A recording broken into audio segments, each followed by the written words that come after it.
Olá, boa tarde. O Manchetes Noticidade desta terça-feira, 30 de agosto, já está no ar. Você fica muito bem informado com a gente. Você confere agora os destaques desta edição. Bandidos armados explodiram o cofre de uma agência bancária no centro de Tietê. E veja ainda. Idosa é morta pelo próprio neto em Sorocaba. O neto de 20 anos acabou esfaqueando a avó de 73 anos. Definida a série de entrevistas que será exibida na TV Sorocaba SBT com candidatos às prefeituras de Itapeva, Tatuí, Salto e Votorantim. A reunião aconteceu com representantes dos partidos políticos. Coruja fica presa à linha de Serol em Piedade e é resgatada pela Guarda Civil Municipal da cidade. A ave ficou pendurada em um tronco. Bandidos armados explodiram o cofre de uma agência bancária no centro de Tietê na madrugada de hoje. De acordo com a polícia militar, os criminosos foram até a sala onde fica o cofre central da agência e detonaram explosivos. Eles levaram aproximadamente R$100. Na fuga, os criminosos ainda estouraram as portas, eles levaram R$100 mil, hein? Melhor dizendo, R$100 mil. Os criminosos ainda estouraram as portas de duas lojas vizinhas ao banco e roubaram peças de roupas. Até o momento, ninguém foi localizado, ninguém foi preso. E agora há pouco, nós recebemos um vídeo que mostra o momento da explosão lá em Tietê. Perceba na parte de baixo um carro preto, né? Na parte de baixo do seu vídeo tem um carro parado aí. E já foi a explosão aí, não é? As pessoas saem correndo. São várias explosões e você tem aí o vídeo sendo gravado nesta madrugada em Tietê. Vidros estilhaçados e tiros. Na verdade, isso acabou de chegar para a gente e você acompanhou aqui, portanto, no Manchetes Noticidade. E a gente agora fala de um crime que ocorreu hoje cedo em Sorocaba. Um rapaz matou a avó de 73 anos, a facadas. O repórter Basílio Magno esteve na casa onde o crime ocorreu e dá detalhes para a gente. Rua Marcos Antônio Ferraz, Parque São Bento. A movimentação da Polícia Militar, olha, é intensa aqui. Nós temos duas viaturas. Ali, a família dessa idosa de 73 anos, que teria sido esfaqueada pelo próprio neto. A informação que nós temos aqui, apuramos junto à Polícia Militar, é que logo cedo, de manhã, nas primeiras horas da manhã, esse neto de 20 anos acabou se desentendendo com essa idosa. Por que ele teve esse comportamento? Ninguém sabe. De repente, deu 5 minutos e eles se davam bem, se desentendiam? Se dava bem, se entendia bem, só que de repente... Saber o que aconteceu é difícil agora. Realmente, o neto de 20 anos acabou esfaqueando a avó de 73 anos. Realmente uma coisa muito complicada. O rapaz suspeito de ter cometido o crime foi encontrado ainda no local. Segundo a polícia, depois de matar a própria avó, o jovem acabou se ferindo. Ele passou por atendimento médico na unidade pré-hospitalar da Zona Norte, foi liberado e está neste momento no plantão policial, onde a ocorrência é registrada. A Polícia Militar e o Ministério Público realizaram na manhã de hoje uma operação em Porto Feliz. De acordo com a PM, o objetivo da ação era o cumprimento de mandados de busca e apreensão e a repressão ao tráfico de drogas e também roubos. Pelo menos 2 homens e uma mulher foram presos e encontrados aproximadamente 4.000 porções de cocaína, crack e frascos de anabolizantes avaliados em mais de R$40 mil, além de R$1.030 em dinheiro. Os suspeitos permanecem à disposição da Justiça. E a Justiça de Sorocaba condenou 3 integrantes da quadrilha suspeita de desviar medicamentos de farmácias públicas no estado de São Paulo. 2 deles foram condenados a 7 anos em regime semiaberto pelo crime de estelionato. Já o terceiro foi condenado a 8 anos e 2 meses em regime fechado por já ter passagens pela polícia. O homem, que seria o chefe da quadrilha, tem prisão decretada desde fevereiro, mas continua foragido. Ele já tem passagens pela polícia por estelionato e receptação. A quadrilha usava documentos falsificados para retirar o medicamento. Além de Sorocaba, o grupo é suspeito de agir em outras 9 cidades do estado. O prejuízo causado se aproxima de R$2 milhões. A TV Sorocaba SBT mostrou em janeiro deste ano que a Corregedoria Geral da Administração e a Polícia Civil deflagraram a operação que prendeu em flagrante as 3 pessoas durante a retirada do medicamento na farmácia do Conjunto Hospitalar de Sorocaba. A substância é indicada para tratamento de crianças com problema de crescimento, mas era utilizada como anabolizante. Muito bem, e a Polícia Civil de Sorocaba prendeu no Rio de Janeiro um homem condenado por estupro e duplo homicídio. Os crimes foram cometidos há 16 anos, em um bairro da cidade. A prisão do foragido da Justiça foi feita em conjunto com a Polícia Civil Fluminense. Veja. Os detalhes da prisão foram divulgados nesta segunda-feira durante uma coletiva de imprensa na Delegacia Seccional de Sorocaba. O vídeo divulgado pela Polícia Civil de Magé, região metropolitana do Rio de Janeiro, mostra o momento em que Osés de Lima Miranda, de 37 anos, foi preso. Ele usava 2 nomes falsos e foi localizado depois de uma condenação por tráfico de drogas. Só então as investigações chegaram até o homem que teria estuprado e matado uma menina de 5 anos e a mãe dela, de 32, no dia 3 de agosto do ano 2000, no bairro Iporanga, em Sorocaba. Ele entrando, ele já agrediu a vítima com paulada e facada, vindo a matar essa vítima e cometeu estupro com a vítima morta. Em seguida, ele esfaqueou a filha dessa vítima, de 5 anos de idade, também deu paulada nela, matou essa menininha e tentou estuprar essa menininha. E, posteriormente, ele ainda esfaqueou e agrediu o filho da vítima, de 7 anos, que só não morreu porque se fez de morto. Então o Oséias parou de agredir o menino. Os delegados Daniela Lara de Góes e o assistente da seccional José Ordelli, que na época investigou o caso, disseram que o outro filho da vítima, que sobreviveu ao crime, ajudou a polícia a reconhecer o suspeito, que foi preso no mesmo dia, mas fugiu um ano depois da penitenciária de Mairinque. Em 2004, Osés foi condenado por tráfico de drogas, cumpriu pena de 2 anos. Ele também responde a um estupro contra uma menina de 10 anos. Essa garota seria enteada dele. Atualmente, Osés está preso no complexo penitenciário de Bangu, na capital fluminense. Ele foi condenado a 55 anos de prisão. Como ele tem um processo lá no estado do Rio de Janeiro e possivelmente a pena a ser aplicada será menor, ele deve permanecer um período preso no estado do Rio de Janeiro e depois recambiado a São Paulo para cumprimento da pena dele de 55 anos. É um absurdo esse caso, hein? A seguir, aqui no Manchetes Noticidade, você confere a série de entrevistas com candidatos a prefeito em nossa região. Hoje vamos receber o candidato por Jundiaí, Paulo Tafarello. A gente volta já.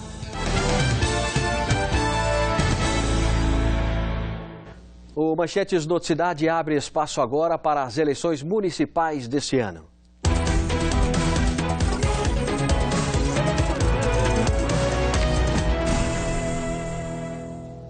Vamos conhecer os nomes dos candidatos que concorrem ao cargo de prefeito nas cidades de Salto de Pirapora, Porangaba e Jumirim. Os candidatos que concorrem ao cargo de prefeito em Jumirim são Darcy Schiavi, do PMDB, pela coligação Trabalho e Competência, e Rosa Nascimento, do PTB, pela coligação O Povo em primeiro lugar. Os nomes que concorrem à prefeitura de Porangaba são Adson, o Homem das Mulas, do PRB, pela coligação Mudijá, Cal, do PR, pela coligação Novos Tempos, Novos Ideais, e Eduardo Cubas, do PMN. Em Salto de Pirapora, concorrem ao cargo de prefeito Diego Santos, do PRB, pela coligação Renovar é Preciso, Dr. Paulo Marcelo, do PSDB, pela coligação Um Salto para o Futuro, Joel Haddad, do PDT, pela coligação Participação Popular, e Santelmo, do PMDB. A TV Sorocaba SBT realiza uma rodada de entrevistas com candidatos que concorrem ao cargo de prefeito em cidades da nossa região. As regras de participação foram definidas para Salto, Tatuí, Itapeva e Votorantim. Veja como ficou. Os representantes das candidaturas de Tatuí e Salto participaram da primeira reunião, conheceram as regras e assinaram a ata do encontro. Os candidatos vão participar ao vivo no Manchetes Noticidade, cada um com 5 minutos para responder perguntas sobre segurança, saúde e educação. A ordem para Tatuí ficou assim: dia 19 de setembro, Manu. Dia 20, Giga Peixoto. Dia 21, Rogério Milagre. E dia 22, Gonzaga.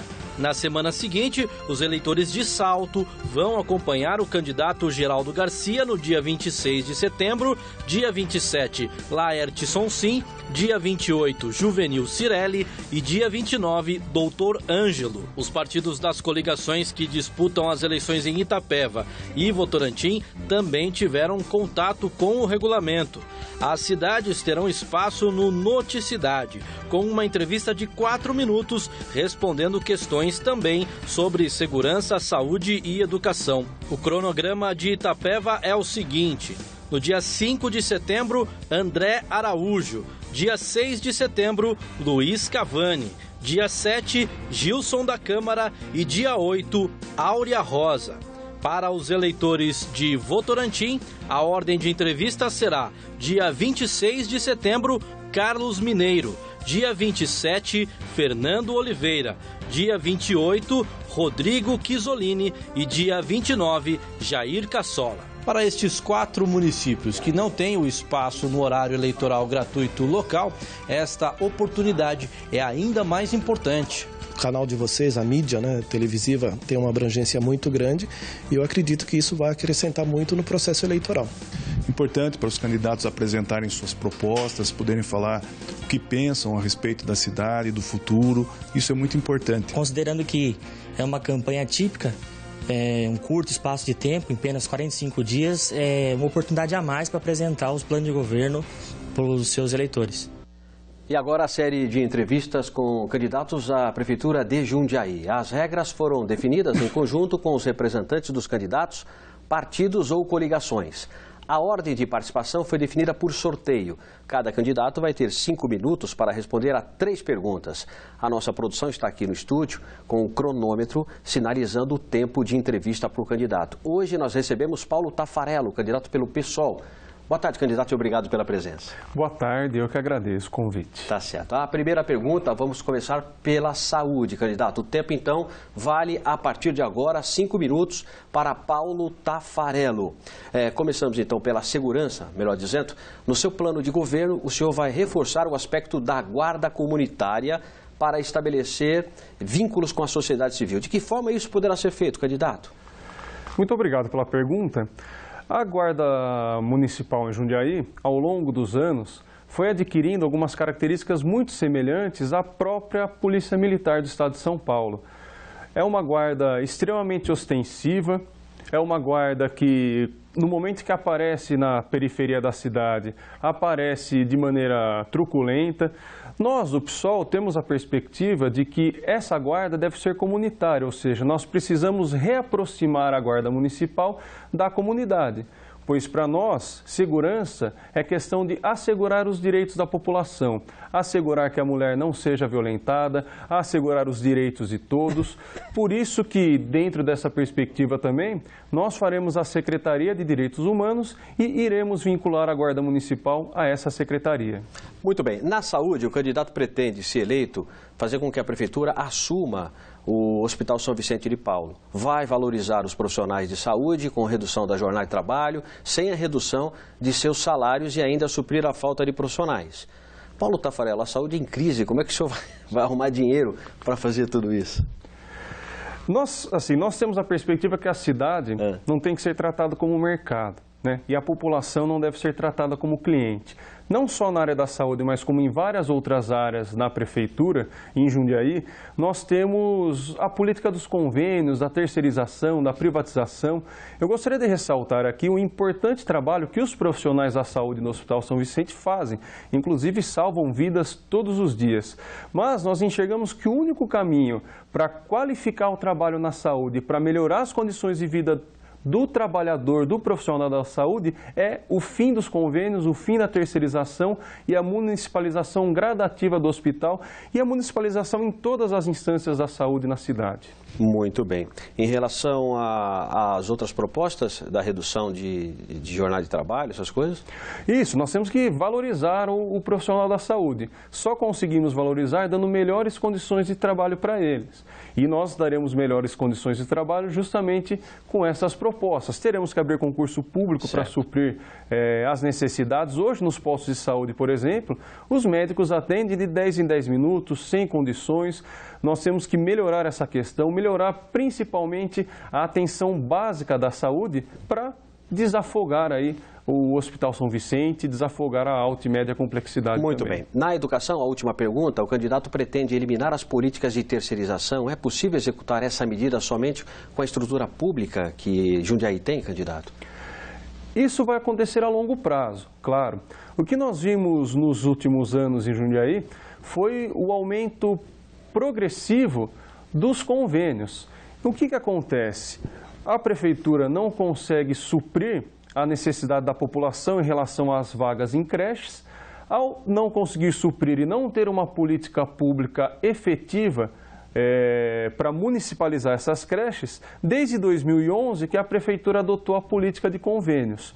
Em 2011 nós tínhamos ali aproximadamente 900 crianças em escolas conveniadas. Hoje esse número passa de 2.000 crianças em escolas conveniadas. O que significa a criança estar em escola conveniada? Significa que nós estamos terceirizando, privatizando a educação pública. Nós, do PSOL Jundiaí, no nosso governo, iremos fazer uma política que objetive o fim desses convênios a longo prazo.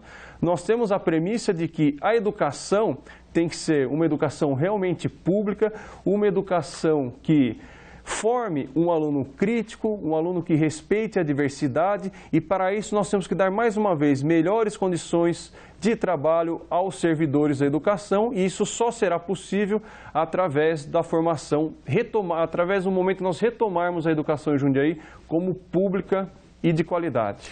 Muito bem, candidato, nós temos 30 segundos, o senhor pretende utilizar esse tempo restante? Eu gostaria de agradecer o convite, é muito importante estar aqui e lembrar que nós, o PSOL, somos um partido que não temos rabo preso com nenhum setor conservador da cidade, com nenhum partido que esteja envolvido em corrupção. Então eu peço para a população que conheça o nosso plano de governo e que nas eleições vote PSOL, vote 50. Tá bom, muito obrigado. Viu, na série de entrevistas com candidatos à Prefeitura de Jundiaí, ouvimos então Paulo Tafarello, candidato pelo PSOL. A seguir aqui no Manchetes Noticiário, vamos falar de trabalho e casamento. Será que é fácil dividir o local e o escritório com o marido e a esposa, não é? A resposta você confere já já.